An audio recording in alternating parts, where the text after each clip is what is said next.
Virgin Galactic later this month in Mojave, California, is preparing to roll out its new SpaceShipTwo, a vehicle the company hopes will one day take tourists to the edge of space.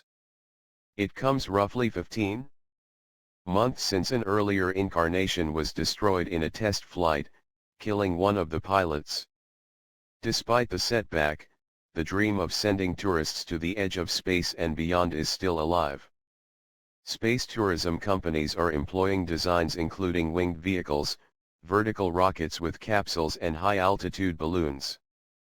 The most prominent space tourism program, the commercial space line founded by adventurer business mogul Sir Richard Branson, will use a winged rocket plane dubbed SpaceShipTwo, successor to SpaceShipOne, which in 2004 won the $10 million Ansari X prize that was intended to spur the industry's development.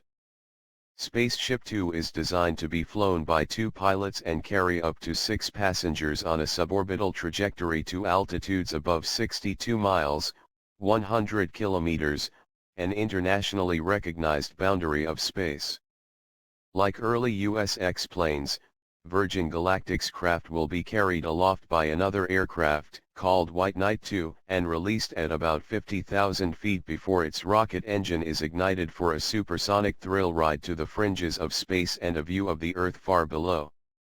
The space line says SpaceShipTwo's cabin is roomy enough for passengers to float during a few minutes of weightlessness before beginning an unpowered glide to a runway landing. A key feature of the design is the so-called feathering system, a term derived from the feathers of a badminton projectile.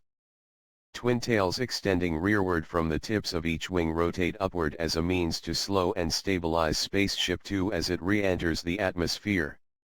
The feathers then rotate back to their normal position for the rest of the glide and landing.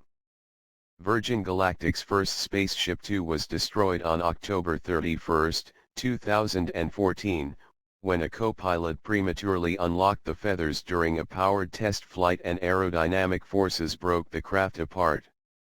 The co-pilot was killed, but the pilot parachuted to safety.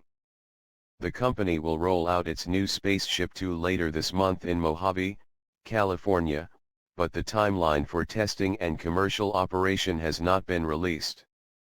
Hundreds of people have put down deposits of $250,000 for a chance to fly into space with Virgin Galactic, which plans to operate from Spaceport America in New Mexico.